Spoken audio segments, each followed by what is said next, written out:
আজকে আমরা খুব সকাল সকাল মায়ের মন্দিরে পুজো দিতে গিয়েছিলাম। এই মন্দিরটা খুব জাগ্রত, মা সবার মনস্কামনা পূরণ করেন।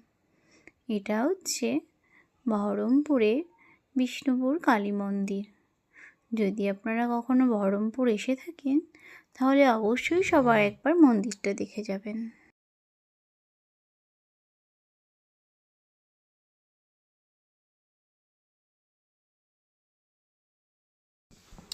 আজকে আমরা খুব সকাল সকাল মায়ের মন্দিরে পুজো দিতে গিয়েছিলাম।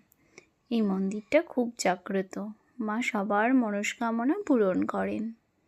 এটা হচ্ছে বহরমপুরে বিষ্ণুপুর কালী মন্দির।